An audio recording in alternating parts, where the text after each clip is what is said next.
Good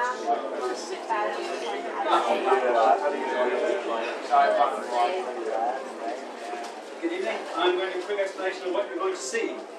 This is Lord of the Rings from the perspective of the people of Mordor. We wondered what the people of Mordor might have thought of it, if you never get to hear that part. And we're in fact told there were no people in Mordor. They were just these demonic enemies that lived only to hate. They were pure evil. We took the perspective that there is no nation of people that is pure evil. And that applies whether the enemy were to be Iran, Iraq, Palestine, Israel, North Korea, or even the very pivot of the axis of evil, New Zealand. Whoa! So we decided to work on that a bit, and we felt a bit outraged because the books were written just after the First World War, which was just this orgy of killing based on propaganda of an enemy that lived to hate. And then the films, coincidentally, came out after the September 11th attacks in the United States, when we started to hear some of the same propaganda.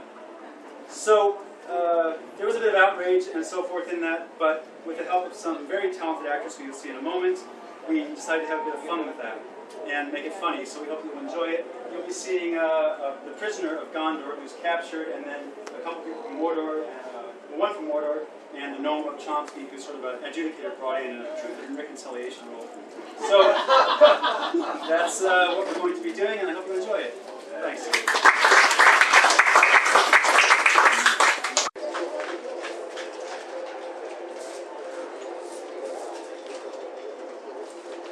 All rise for the Honourable Gnome of Chomsky.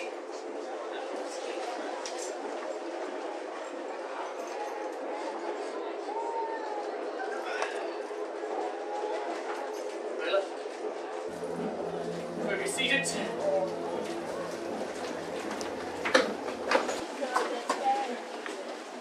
Ready? I am. Honourable members of the jury, this is the trial of Garan of Gondor, who took part in the attack on Mordor of 3019. Mr. Garan, would you care to explain your presence and actions? Why did you come to be in Mordor attacking farmers with a sword? Farmers? No, they were orcs. I'm sorry, they were what? Orcs. Orcs. What are orcs? It's what they call us. Everyone in Mordor? Most people, it's just what they call us. People? They were orcs. I'm sorry, are you saying orcas? Orcs. Now, pray tell, Mr. Garan, what are orcs? They're demons. Demons. Apparently, he thinks the farmers of Mordor are demons.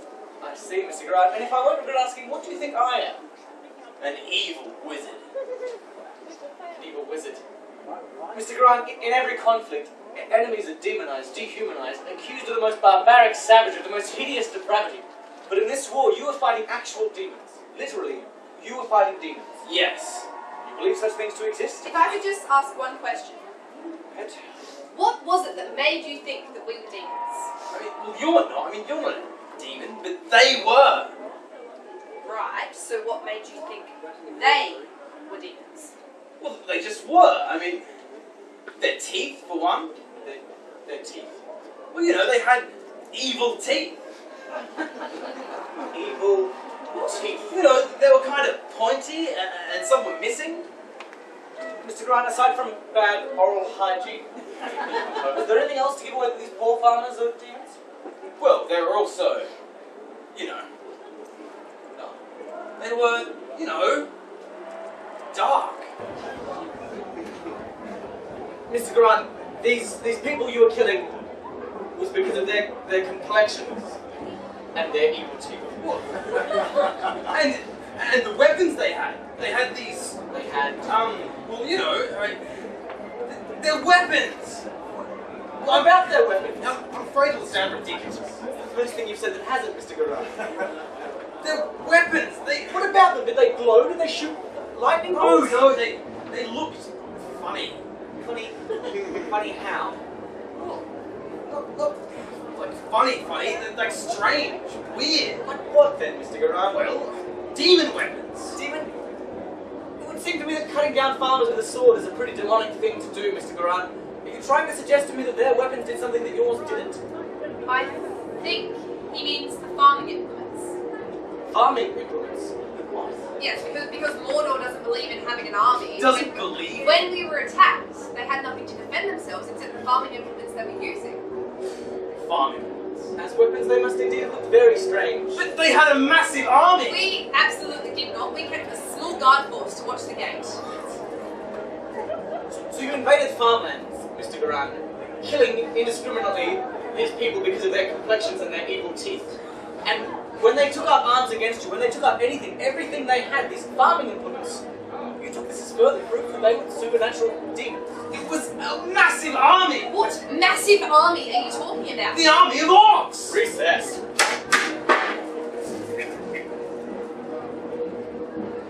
Mr. Garan, is everyone you saw in Mordor automatically one of these orcs? Well, no, I mean, there are also the Irakai. The Iraqis? from Baghdad? No, the Urakai! Urakai. Pray tell, what is an Urakai, Mr. Garan? They're big, scary, demonic creatures hatched from enchanted mud. But they're bigger and more scary and more evil. And what exactly was it that made them more evil? Well, they were dark. I see. So these Iraqi orcs were distinguishable by being larger, darker, and more powerful. And more evil. Recess.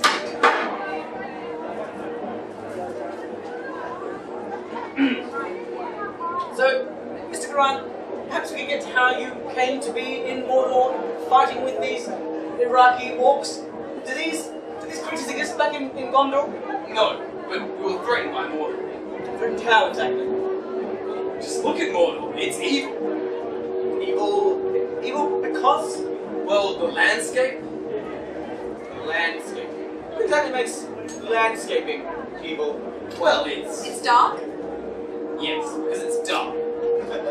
So, you felt threatened because the people were dark and the land were dark. Not because they were dark. But because they were evil. Right. Because they were dark. Well, yes, it's true in a sense, because Mount Fleury was an active volcano, the soils around it tend to be dark. Oh, and everything was burned. Incidentally, an active volcano tends to have areas that are burned. Look, I'm not sure we're making any progress here. You are uncomfortable with the hue of the land and of its people, and the skin of the people and their teeth made them evil, and the soil of the land made the land itself evil. You're making it sound ridiculous. My apologies, but I'm not sure anything I'm saying is responsible for making this sound ridiculous. How did you come to be in Mordor to be offended by all of this darkness in the first place, Mr. Garan? We were threatened by Mordor. Threatened how exactly? Resurgent evil. Resurgent evil. Could you be more specific? The evil eye of Sauron. Who is wrong? Why is he sour? No, Sauron. It's the evil eye of Sauron. I don't feel any more enlightened. It's the big, flaming, disembodied eye that's trying to take over the world. For evil. You attacked Mordor because a giant, flaming, disembodied eye is threatening to take over the world. Well, yeah. I mean, it was evil. Everyone knew it was evil. Yes, flaming, disembodied eyes are always evil, aren't they, Mr. Garan? You just never see giant, flaming, disembodied eyes working for the service of good or volunteering at the local disabled children's hospital. Being facetious. I'm sorry, but I'm not... Making it sound ridiculous. I'm not sure anything I'm saying, again, is responsible for making this sound ridiculous. You're being threatened by a giant, flaming, disembodied eye. What did the eye want? It wanted the magic ring. The giant, flaming, disembodied eye wanted the magic ring. Well, it was the ring of power. Yes. The ring of power. Sorry, what exactly makes the ring so powerful? Well, it ruled all the other magic rings. This isn't comedy! It ruled all of the other magic rings. I'm still unsure as to how this explains your presence and actions in Mordor. Was the ring there? No, we had to take it back. I thought you wanted to stop the magic eye from getting the ring. Well, it had to be destroyed in the fires of Mount Doom. Mount Fleury. We call it Mount Fleury because of the flowers that grow on the soil, but they call it Mount Doom because it's an active volcano. It was the only thing that could melt it. I see. Had you tried putting it in a regular forge? There wouldn't have been any point. It was the one ring. Yes, but did anyone actually try taking the ring and putting it in a regular It forge? wouldn't have done anything. Did anybody try? There would have been no point. You're not answering my question. Maybe it is. So, Mr. Grant, you took this ring. No, not I. It was the Fellowship. The Fellowship? The Fellowship of the Ring. And the Fellowship is? Well, they're the group taking the ring to Mordor. So who are these people? Well, not all people. It was 2 men, 4 hobbits, an elf, a dwarf, and a wizard. See, that's why we had to attack when we did. To distract the eye, so that Frodo could take the ring and throw it into Mount Doom. Into the fires. The last close. So I'm to believe you were protecting these people on their quest? Well, we were distracting the eye, so it wouldn't see them. So the guy was chasing them. They were hiding from the Sorry. eye. So the magic ring, Mount Doom. Can we back up here to a more recent beginning? To where? There's so much. There's the Sildor, the last alliance between men and elves, the Ents, Pick a beginning. Just pick a beginning. I suppose that would be the last alliance between men and elves. And that alliance was To destroy the ring. like the ring, isn't it, Mr. Grant? Well, we actually think the ring had some sexual purpose. Frodo had inherited it from his uncle, and we think his desire to destroy it had emanated from the shade. Recess.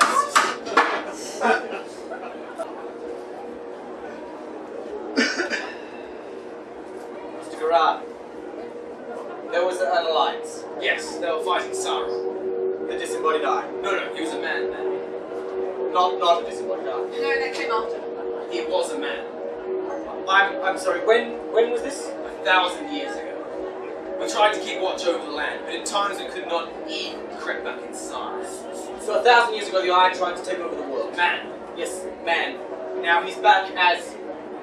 Did you ever see the flaming disembodied eye, Mr. Garrard? I did. Where? On top of the tower, in Mordor. On top of the tower. Wait. Do you mean our lighthouse?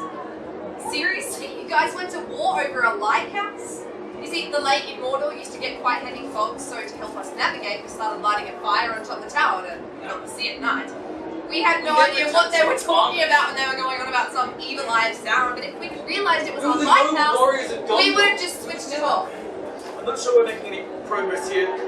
So 1,000 years ago, the man/giant flaming disembodied eye thing was in a battle on a mountain. And then on a lighthouse. Is there a more recent beginning to all of this? I'm just trying to understand what you were doing in Mordor attacking farmers with a sword. Okay, well, there's the Fellowship of the Ring. Yes, so you said. Can we start with that? Well, the textual version or the pictorial version? I'm sorry, versions. I don't want versions, Mr. Brown, I want the truth. Well, you can't handle the truth! Of the textual version, I mean. Okay, well, there's Bilbo. But he doesn't really figure in except peripherally. Then maybe we can leave Bilbo out except for peripherally. He found the ring. Yes, it's the magic ring of ultimate power. So he had unimaginable powers then? Well, no, he just made him invisible. I thought it was the one ring of ultimate. It gives different powers to different people according to their fable. Fable? How dare you! My brothers died for that! Well, I'm not exactly sure what else to The law. Yeah, law. Yeah, law. Fine. So, Mr. Grant, Bilbo finds this ring. And he gives it to Frodo. Right. I thought they wanted to destroy the ring. Yeah, that's what he planned to do. So he and his friends set out to go to the Prancing Pony, but they had to hide from the Black Riders. I'm going to go out on a limb here, Mr. Grant. The Black Riders are evil, aren't they? Yes. But they're also immortal sorcerer witch kings. Right, I see. So, Mr. Garrard, they take the ring to the Prancing Pony. I don't understand. Where did the hobbits come from exactly? Oh, they came from the Shire. It's a quaint, lovely place where the people made their homes in the side of hills. Wait, what, sorry? They made these quaint little cottages in the side of hills, as was their custom. So you're saying they lived in holes. What? No, they were beautiful little places. No, they were Paths literally and all holes. They places would of dig home. holes out the side of hills, No, and that's where they were. And they they were lived doing so happily because there. they were Custom desperately poor. woodwork and Who they used chooses to go to live in a barefoot. That hole? was their custom. The They aristocrats portrayed it as choice that these hobbits was so cool living in these What are you beautiful talking cottages about? What are you with talking custom about? woodwork, but they were doing it, and they were doing it because they were desperately poor and They severely weren't malnourished. desperately Hence the poor. high food rates. Malnourished? They were They grew severely plenty of malnourished. They It grew was some land of anything they gods. grew was shipped off because the Shire was basically a colony What would of you other know men. about And it? How would you know anything well, about it? how? Because I am a hobbit. Wait, you're a hobbit? This is what these so-called hobbits look like when we get proper nutrition. We grow tall and strong, which is to say healthy. But you're from Mordor. Yet to which my parents fled because they wanted their children to have a chance at life, a life where they didn't have to live in these holes with no shoes. I see. If we could continue this. Yes, we can. You see, Frodo and Sam fled to the Prancing Pony because they were desperately in love, and that sort of thing was forbidden in their beautiful Shire. Desperately in See, love? the Prancing Pony was a place that overlooked such decadence, and well, these Black Riders, well, they're just the local thugs that like to pick on the patrons of the Prancing Pony. They met Strider there, a ranger. Ah, Rangers. Well, they're the ones that patrol the frontiers, making sure nobody can escape, and well, basically picking on anyone else they felt like as well. Allow the prisoner to continue. Okay, well, they went to the Prancing Pony, and then while they slept, they were ambushed. I see. This will eventually lead to how you came to be in Mordor attacking farmers, I take it. Okay, well, I'll skip a bit. They leave the Prancing Pony, and then they're attacked again by the Black Riders at Weathertop. Right, so they're quickly killed off at this point by the Immortal, which kills them. No, they fought off the Black Riders. You're saying this group of the hobbits and the men and the dwarves and the... No one else was with them. Gandalf was trapped on a tower with no means to escape, and I think it was only one man at the time with 4 hobbits. So 4 malnourished short people and a man managed to fight off the immortal sorcerer, which... No, the Witch King of Angmar stabs Frodo. So Frodo died? Well, no, it was just a flesh wound. You see, he put on the magic ring, it turned invisible, and then he disappeared. Then how did he get... Supernaturally powerful enemy soldiers attacked, and 4 of the 5 being small and malnourished, they somehow survived with only a non-fatal stab. Yeah. And then... Well, then they take Frodo to see the elves. I see. Now, where I come from, elves only exist in children's fairy tales and to fix shoes in the night for penniless cobblers. Is this some kind of cultural thing? I understand where I come from, people who spend a lot of time in the library are called gnomes, and I'm the gnome of Chomsky.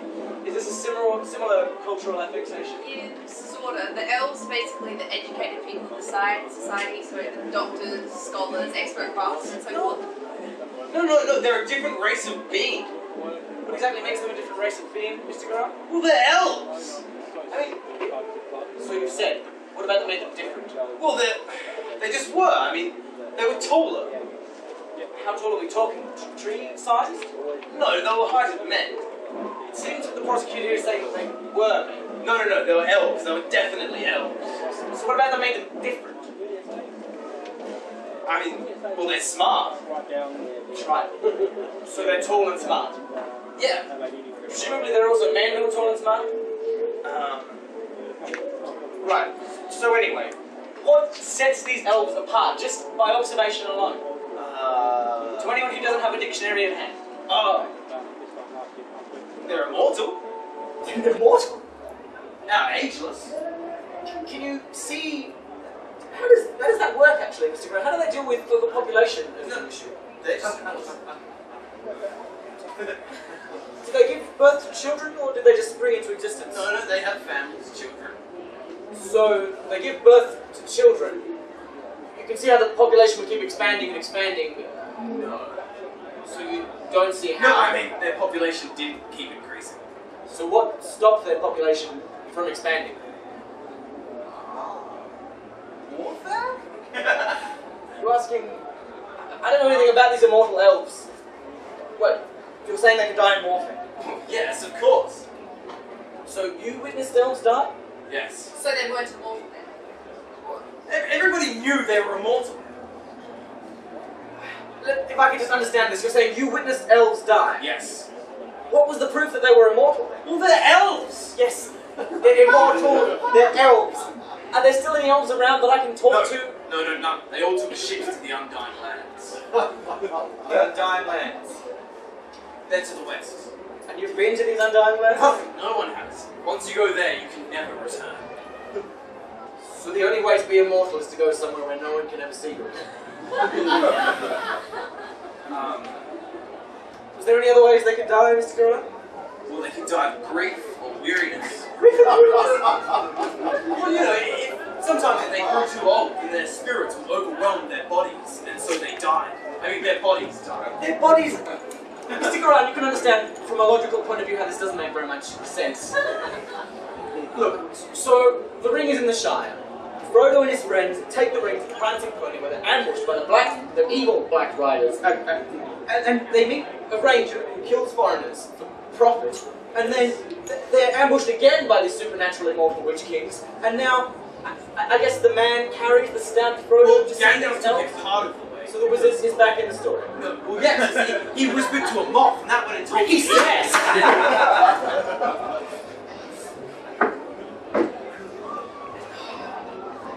Mr. Garan, I'm still having trouble understanding these supposedly different races of beings. Well, the differences are obvious, plain to see. But are they really? Certainly. Perhaps a demonstration? Sir, please stand here.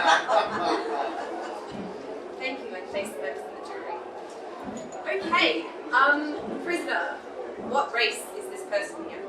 Well, he's from Mordor, so clearly an orc. If you look at the shape of his head, it's rather square-shaped, like a dwarf, what do you say? Yes, I hadn't noticed the head. A bit tall for a dwarf, but a dwarf.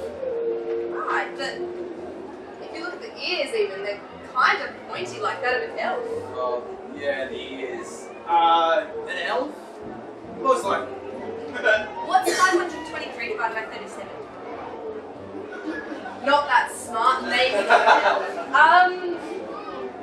Kinda resembles me, and I'm a hobbit. I could be a hobbit, pretty tall, but yeah, resembles a hobbit. The muscles on this one are quite big, maybe an Uruk-hai. Yeah, a very clever Uruk-hai. You mix. The feudal lands divided people into separate races, completely artificial, generally arbitrary races. So someone who does a lot more intellectual work as opposed to physical is said to be naturally slight, hence the elves are said to be slight. They do all these crazy things like measuring the size of someone's head and the shape of their ears and stuff. And I actually remember this one time, a brother and sister were getting examined, and the brother was said to be of the race of man, 100%. And then the examiner, who didn't know that these two were related, said that his sister was 100% the race of elf. And the immortality, how did that work? Well, these elves, they live a better standard of living, so to someone with a 20-year average lifespan, someone with a normal one can begin to look like a normal life. And well, then of course, if anyone started to naturally age, they'd just ship them off to these undying lands out of sight to keep the illusion of an unaging society intact. No, it was because they had elvish blood. Also known as good hygiene and good nutrition, and not to mention questionable counting skills. See, these elves aged in what we call elf years, so one year they might not say they aged at all, but the next year they might say they aged 20. I feel like I made myself sometimes. No, it was, they lived longer, I think, like those with royal blood. Royal blood, another myth, primitive society. It's absolutely sacred unless, of course, another man comes and takes the throne, and then the blood of him and his entire family undergoes a similar transformation. These elves actually went as far as studying blood, and real blood, and they discovered that the blood of elves was the exact same as everybody else, these hobbits and men, and probably most dangerous, that the blood of the orcs is the exact same as theirs as well, which is among the reasons that led to the genocidal purge that followed. Wait, what genocidal purge? Being sent to the undying lands. I don't know, maybe they really were out there somewhere, but there sure was an awful lot of dying on the way. They're being sent to the west, or being sent to these undying lands, it's just a death sentence. Did you actually ever see a horde of these elves going away to the undying lands, a place beyond grief and fear, a place where they can just live peacefully and happily? Yeah, because I have, and they weren't going off happy. They were going off quiet and somber, and with a hillside of archers, making sure they don't stay and choose a mortal life. So thank you. very much, Prosecutor. We're with the elves At Rivendell. at Rivendell, and this is the city of the elves, I take it? Crammed with elves. No, not really. How do we get there? The hobbits leave the Shire and go to the Prancing Pony. They've met the Ranger and the Wizard. Gandalf.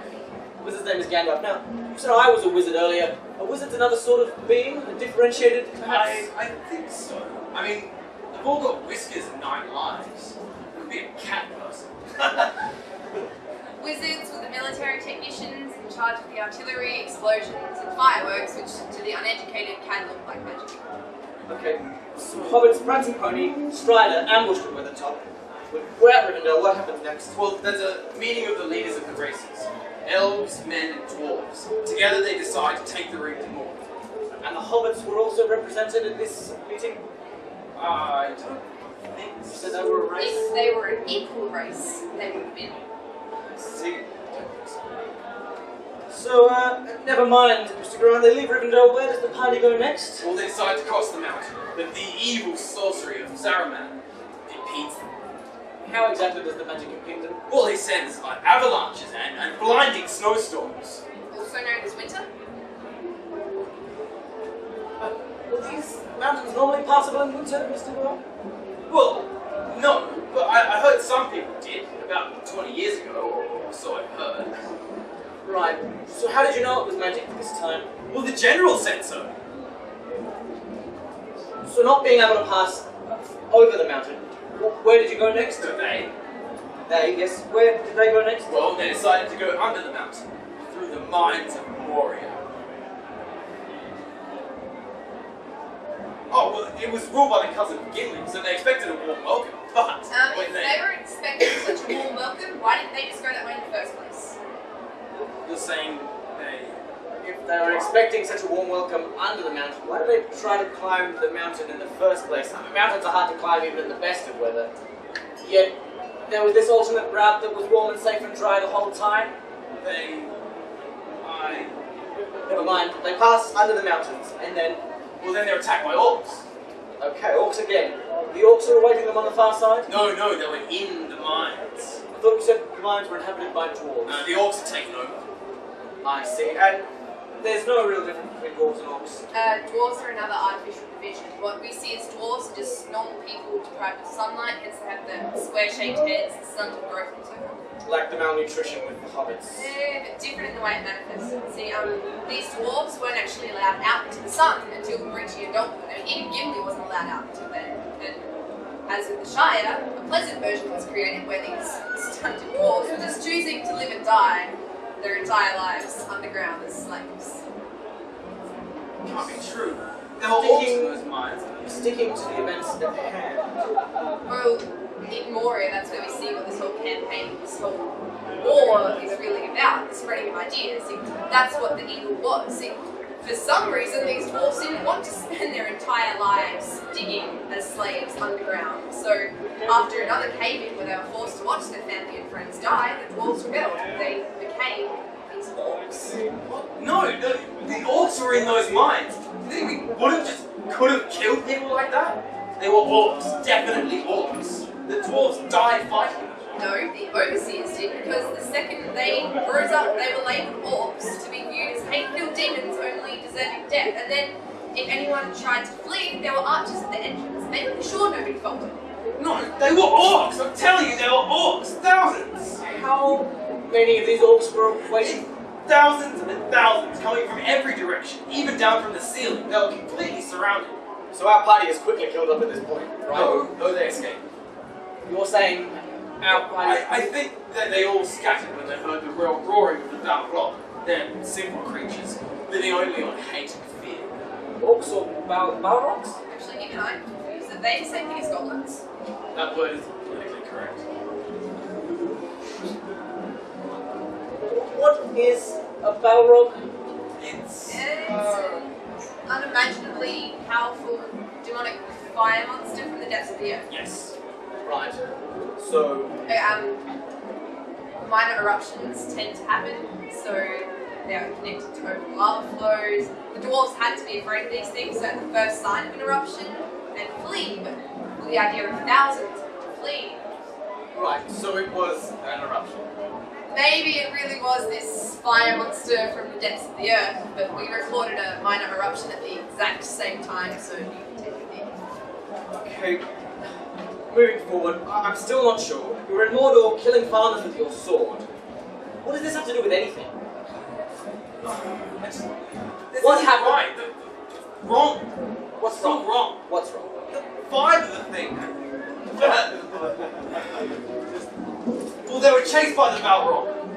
Okay, they were chased by the Balrog, the unimaginably powerful fire monster from the depths of the earth. Yes. So that killed them all, right? Or did they somehow manage to escape unscathed after fighting the unimaginably powerful monster from the depths of the earth? Being facetious again. I'm sorry, Mr. Grant. No, Continue with your story. they were separated. Gandalf, the wizard, he fell in battle with the Balrog. He got temporarily separated after the minor eruption. Separated? He fought the Balrog through fire and ice before falling to his own death. Only to emerge later, unscathed. Well, yeah. Right. So 8 party members remaining now. Did they ever get out of the mines? They did. And will they make an encampment where they're attacked by a horde of Uruk-hai on Path Galane? You're saying Iraqis attacked Perth? No, Path. Perth. Galane. Perth. So the massive and massively powerful mud monsters attack these Iraqis. And orcs. And orcs. How many orcs? Oh, hundreds. Battalion strength at least. So our party is quickly killed off at this point. No, they escaped. I see. Well, one died. One. Given that they were chased by an unimaginably powerful fire monster from the depths of the earth, was it a lucky blow? Lucky blow? Boromir fell in battle. He was felled by arrows. So why didn't they just shoot everybody else as well? You're saying they... There's hundreds of Iraqis with arrows. Why didn't they just shoot everyone? Mr. Grant, anyway, they escaped unscathed again. Yeah, well, no, the party is separated. 2 of the hobbits are taken by the orcs to be tortured for information. Were they tortured? No, they escaped. Now, the hobbits were captured by Uruk-hai. Were they? What happened to the hobbits? Were they They captured? survived. Yeah, the party of Uruk-hai was slain. Right, by The Rohirrim. the Rohirrim.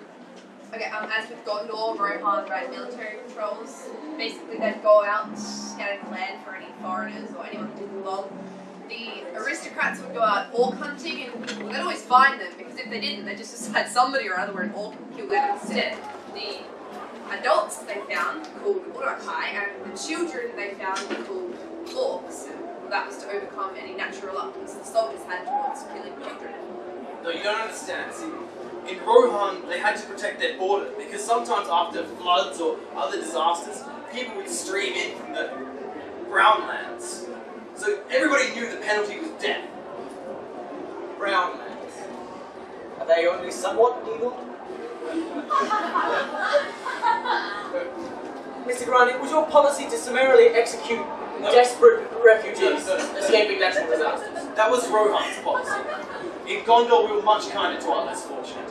We took our desperate refugees where we put them on an island in cages, indefinitely. Put your refugees on islands in cages. Well, they were big cages. More like a prison, really. Sounds barbaric, Mr. Garant. It was only to see if their plight for refuge was legitimate. And how long were you keeping them in these cages to make sure their plight for refuge was legitimate? Well, I'm proud to say we got the process down to 7 to 9 years. I really hope you're talking elf. Moving on, Mr. Garant, our heroes miraculously survive yet again. Are we ever going to get to you in Mordor? Well, okay, they're in Fangorn Forest, right? And they're chased by an orc, and he even manages to trap Merry. But then, he's rescued. By an ant? By an ant. No, an ant. An ant. An ant.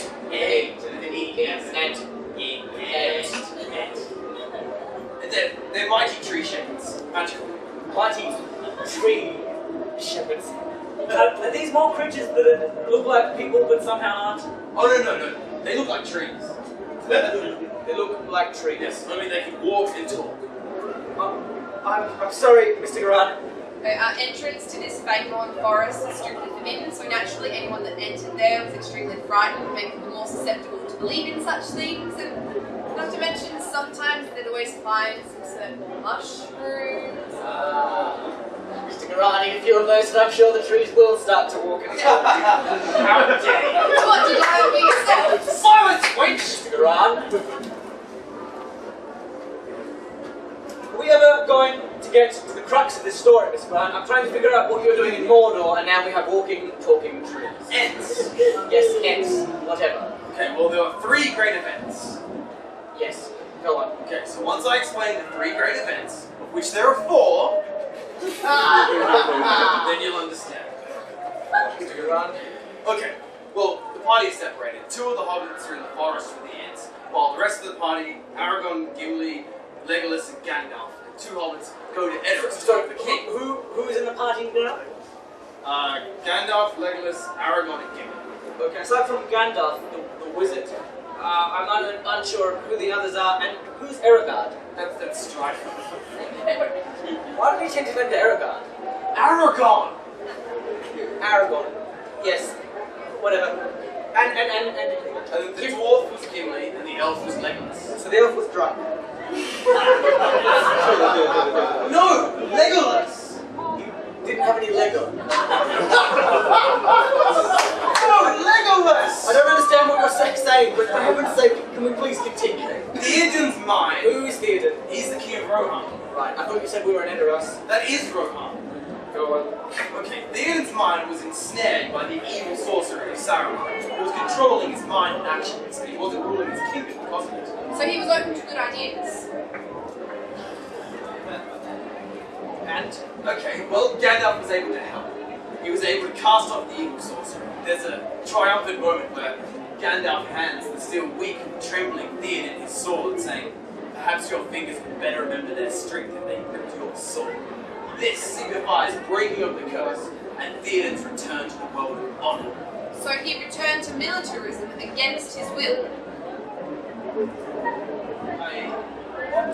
What have been the effects of this spell exactly, Mr. Garan? Well, he'd stopped being king. He'd stopped wanting to fight war. So he awakens from this spell. Of pacifism. And he realizes that the people are under threat. So he takes them to the refuge in Helm's Deep. Helm's is part of Rohan. Go on. Well, then they're besieged by an evil army of Isengard from orcs and Uruk-hai.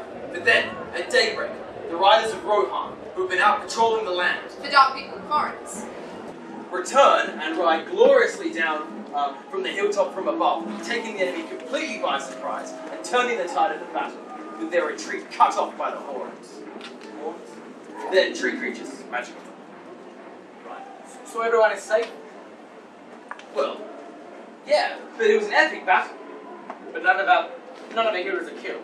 Well, an elf died. So our party's lost a member? No, it was a different elf. So none of our party were killed. No, but it was an epic battle. I mean, they were desperately fighting for their very survival. They were keeping score. What? On the battlefield, they were keeping score, shouting it back and forth to each other. I don't know what you're talking about. Well, yeah, they were keeping score of how many people they could kill. People? They were orcs and Uruk-hai. They were people, alright? And in this desperate battle for survival, how many people did they manage to kill each? I have no idea. But you do, because it's part of the legend and everybody knows. The final tally was Legolas 41, Gimli 42, making Gimli the victor.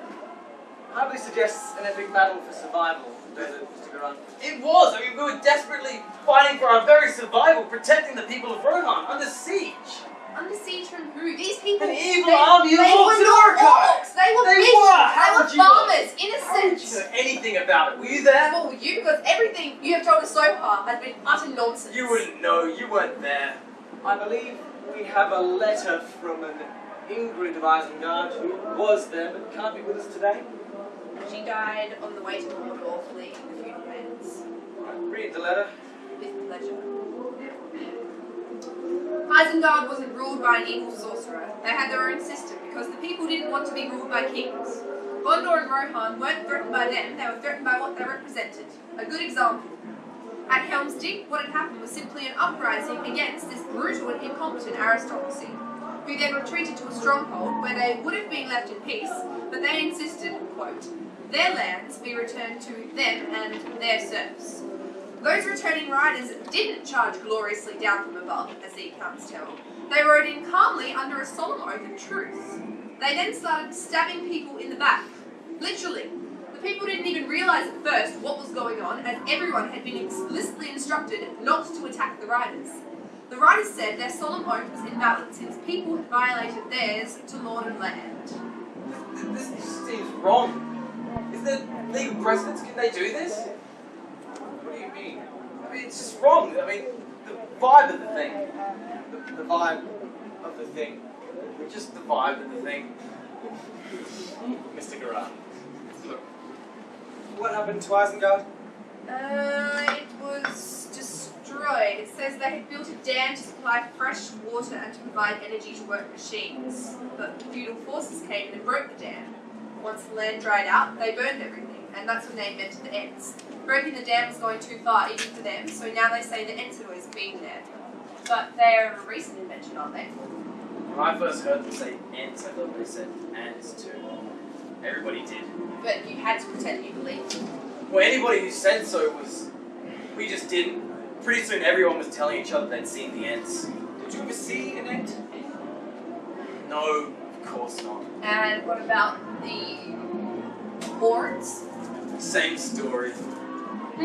So they decided since they could get away with creating the ants, why not use them to explain the massacre at Helm's Deep? Mr. Grant, none of this really seems to have very much to do with you in Gondor. Where does this account take us next? This takes us to... Aragorn had to go through the mountains. I'm skipping forward, sorry. Minas Tirith, this is the capital of Gondor. I was protecting the women and children, but this is where we were attacked by the forces of Mordor. And this I can talk about directly, since I was indeed there.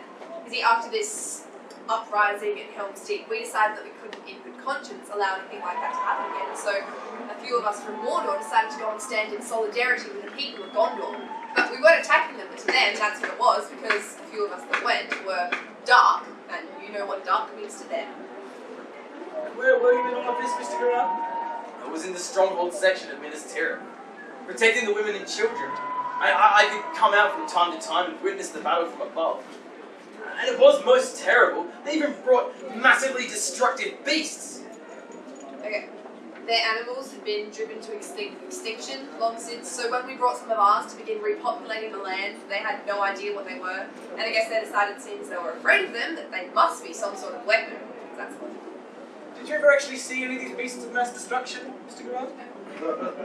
Well, no, but the Eagle intelligence report said they were there. Oh, I see. What exactly... Look, Mr. Grant, what exactly did you feel like you were providing for these people? We gave the people security. Security. Yes. Your security was entirely military.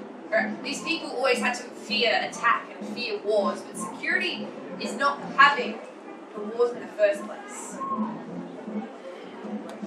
So we're finally getting to you in Mordor with a sword, Mr. Grant? Almost. Aragorn went through the mountains of Dimwald to speak to the ancient, ghostly warrior kings. He convinced them to rush to their aid, and then pretty soon Gondor had claimed another glorious victory. No, he didn't actually go up there himself, did he? He just sent other people to go up into the mountains to get the remains of the victims of the plague, also known as the Green Death. The Green Death? Yeah, you know what I'm talking about. It wiped out all the Mordorians in the area, and everybody else, because at least that didn't discriminate. Okay, well this is where Frodo and Sam went through a secret passage into Mordor. So a bushwalking trail. Well, no, they had to fight a ferociously massive spider, and it even bit Frodo. And then he was captured by the orcs and taken to their stronghold, where Sam heroically rescued him. And then together, while we were distracting the Eye with our attack, Frodo took the ring and threw it into the fires. Gollum did. Sort of by accident. Who is Gollum? Well, he's a creature, I mean, he used to be a fisherman, but he found the ring and it turned him into some sort of creepy thing and slowly like, "Go! Go!" and then chased people around. Incredibly annoying. Is there anyone here who knew this Frodo Baggins? There's a member of the jury who was witness Yeah, Frodo Baggins. I remember him. I was out walking my dog one night, and we saw him and his boyfriend. They didn't have any place to stay, and they were hungry, so we let them stay with us for a while. They crashed our place. They didn't just like, show up out of nowhere. What about the giant spider? They had to battle the giant spider, didn't they? Well, basically they were smoking a lot of that shire leaf. That was why they didn't have food, because they'd filled their pack with it. So one night they were really bent, and there was a spider that crawled in, and the one thought he got bit by one. I don't think he actually did. It was kind of a big spider, but harmless, huntsman. And then before we knew it, he was rolling around the floor, wailing he was going to die, and everyone was crying and crying. They asked us to take him to the hospital, so we did. And as far as the rescue, we did hear later that Sam rushed into the hospital and punched a nurse. It was his quest to destroy the ring. Well, yeah, every time he got really drunk, he'd go on about that quest. We used to tell him it was too dangerous with all the enemy about, or if he was really determined, we'd just say we were leading him around to a secret trail into the heart of the mountain. We did that until he either sobered up or fell asleep. What about the ring? Surely you could sense its powers. Oh, like how he put it on, we all had to pretend like we couldn't see him because he thought it made him invisible? What about I'm supposed to be asking you the questions, Mr. Garang. Do you have anything else to add on this?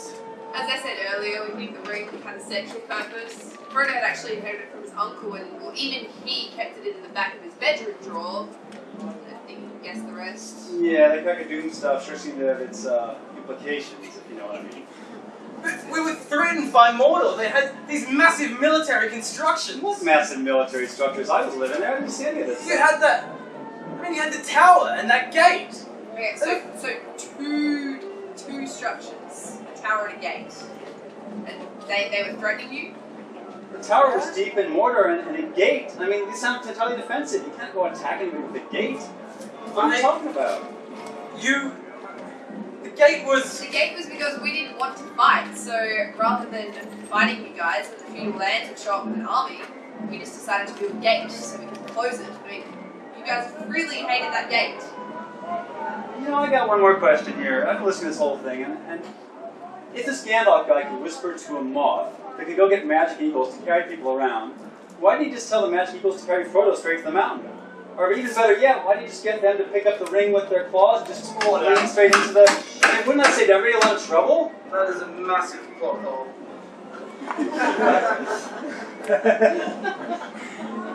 It was what we were told. It was what we believed. Maybe you need to be more careful about what you believe, Mr. Grant, and perhaps re-examine your beliefs from time to time. Why would we be being told what to believe by people who stand to gain from your misdirection? Before you know it, you're believing in giant flaming disembodied eyes and magic rings and flying and talking eagles and trees. Look, does that story end here? Or the pictorial version. The pictorial version. In the textual version, they have to fight one final battle. I thought you said all evil was banished from the world once the ring was destroyed? It's called the Scouring of the Shire. Scouring of the Shire? They had to get rid of all those who didn't belong. All those who didn't belong. The foreigners. They had to drive them all out. Sure, what is this?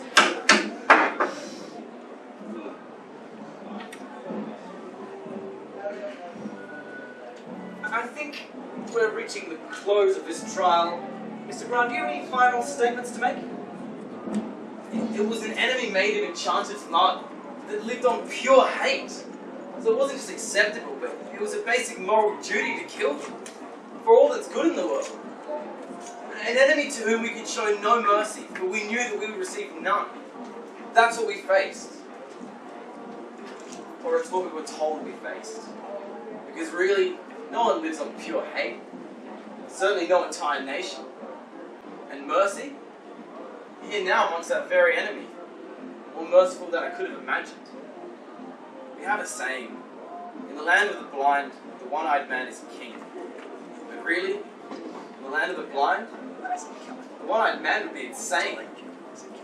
When others go along with the dogma and rhetoric of society gone mad, one who sees light and reason, is he a king? Or is he a fool? They wouldn't make him a king. They'd sooner kill him.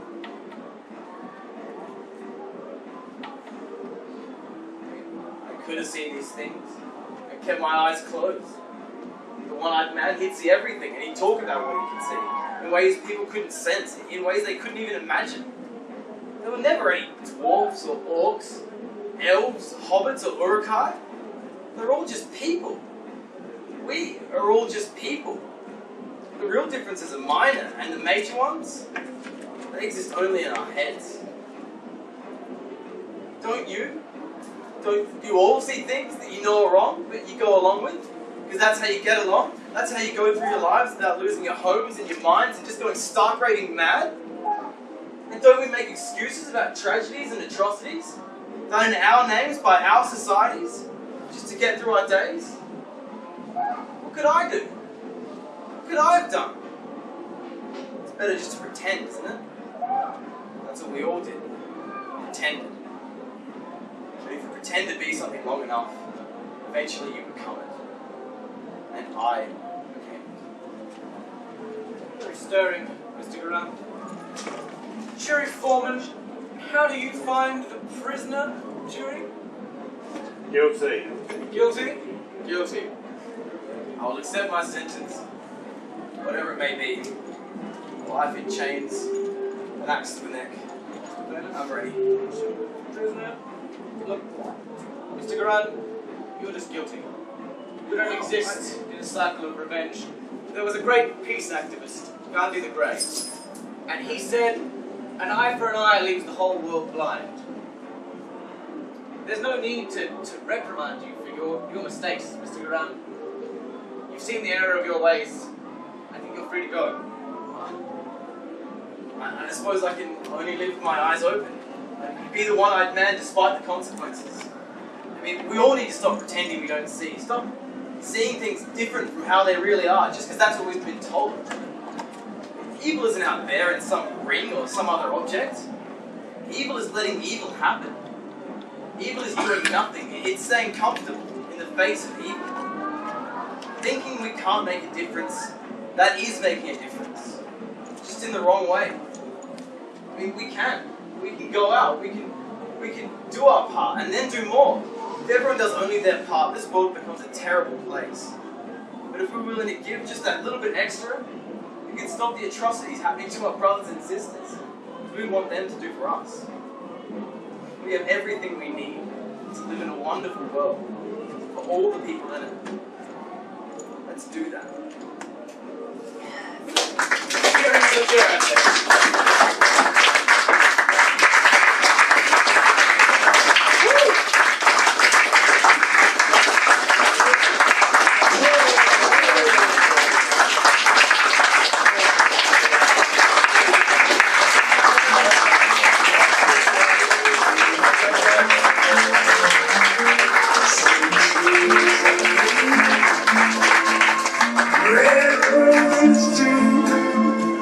I've seen it blue, and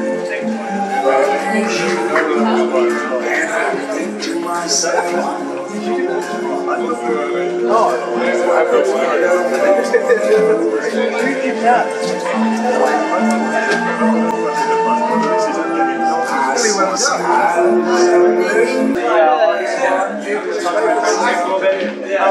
Shut this thing off.